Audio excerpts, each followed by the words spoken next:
If you ever wanted proof that the British royal family operates like a finely tuned PR orchestra, all you have to do is look at what happens the exact moment Prince Harry steps back onto British soil.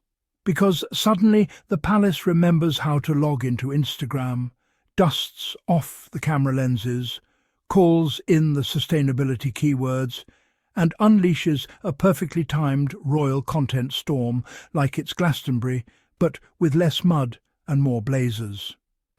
There Harry is, serious, focused, attending court for a lawsuit that challenges one of the most powerful tabloid machines in the country, and at the very same time Kensington Palace is saying, "Look, everyone, William is smiling near a robot," which honestly feels less like coincidence and more like choreography that's been sitting in a Google Doc titled "Deploy when Harry returns."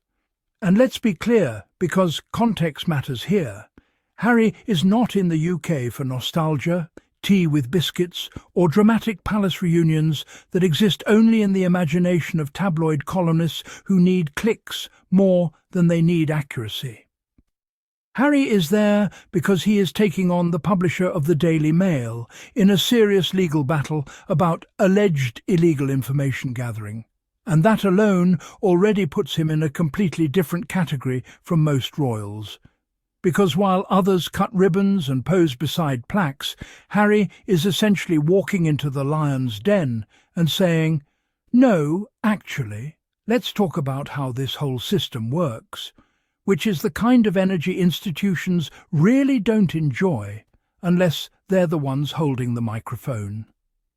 Meanwhile, in a parallel royal universe that runs entirely on positive lighting and pre-approved captions, Prince William is in Bristol, winning hearts, shaking hands, nodding thoughtfully, and being photographed at just the right angle so you can almost hear the palace whisper, "Future King, future King," with every single post. Kensington Palace proudly shared videos and photos of William conducting solo engagements. And the emphasis on solo here is doing a lot of heavy lifting, because nothing says confidence like repeatedly reminding people that you are absolutely definitely doing this on your own, thank you very much, while your brother is busy cross-examining the British press through lawyers.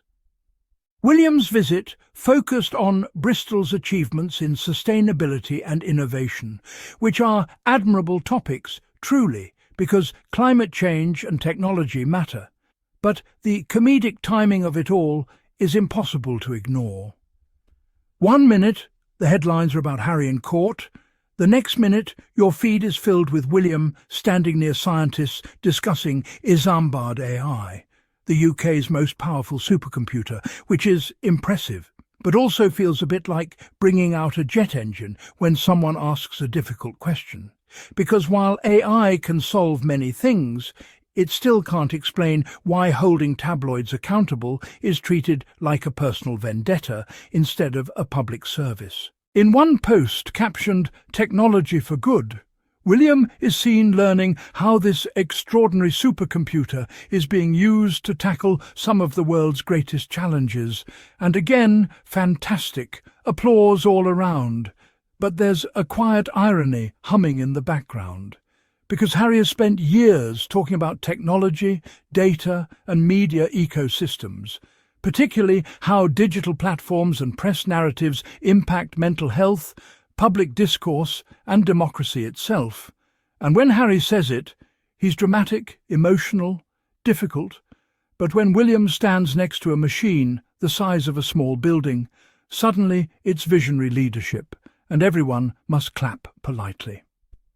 Then came the palace's latest update, proudly titled "Reviving Our Oceans," which sounds less like a royal engagement and more like a Netflix documentary narrated by David Attenborough. And the statement explained that William visited matter in Bristol, a 2025 Earthshot Prize finalist, to see pioneering technology designed to stop microplastics entering our waterways and oceans. The matter filter, we're told, can be fitted to washing machines in any home, and ultimately scaled globally for the good of the planet. And again, this is genuinely cool. But the comedy lies in the fact that while William is being praised for looking at filters, Harry is literally trying to filter out decades of invasive, unethical media practices. And somehow that's the one everyone finds controversial. William made 3 stops during his visit, checking out sustainable tech pioneer Matter, touring the UK's most powerful supercomputer at the University of Bristol's NCC Centre, and visiting the Bristol Robotics Laboratory, an internationally recognised hub for human-centred robotics. And at one point he even tried a lightweight mobility scooter, which the press treated like a charming human moment, because apparently a grown man on a scooter is endearing as long as he's not questioning institutional power. It was even noted, with a straight face, that this might have been a treat, since his go-to electric scooter is banned on the grounds of his New Forest Lodge home in Windsor, and honestly, if that isn't the most quietly British sentence ever written, I don't know what is. And while all of this was happening, while William was nodding earnestly and posing thoughtfully and being described as winning hearts, Harry was preparing to leave the UK on Friday, likely without seeing his father, King Charles III, because timing, diaries and geography are apparently very complicated concepts when it comes to family, but remarkably flexible when it comes to state receptions. When Harry arrived at court for the start of the 9-week trial, Charles was in Scotland for a royal reception in Edinburgh. And when Charles returned to London a couple of days later, it was for an audience with the President of Indonesia, not for a quiet moment with his son, who was, once again, standing up to the press in a way that history will probably view far more kindly than today's headlines. And this is where the humour gets a little sharper, because if you zoom out just slightly, what you're really watching is 2 completely different definitions of duty playing out in real time. William's duty is highly visible, highly curated, and carefully framed within a system that rewards predictability, while Harry's sense of duty has always been inconvenient, messy, and deeply uncomfortable for the very structures that benefit from silence. William represents continuity, Harry represents disruption, and institutions almost always prefer continuity because it doesn't ask them to change. Meanwhile, thousands of miles away, Meghan Markle quietly posted a black and white Instagram video of herself dancing, relaxed, joyful, unbothered, and somehow that simple act caused more commentary than William standing next to a supercomputer. Think about that for a second, because it's genuinely funny in the most absurd way possible. A woman dancing in her own space is treated as headline material, while a man challenging a global media empire is treated as an inconvenience that must be drowned out with carefully scheduled content drops. And this is why the whole thing becomes darkly comedic, because the palace narrative wants you to see these events as unrelated, coincidental, and entirely separate, when in reality they are deeply connected by timing, tone, and intent. Harry's presence in the UK isn't about family drama, it's about systemic accountability. And every shiny engagement, every cheerful caption, every look over here moment feels less like celebration and more like noise management.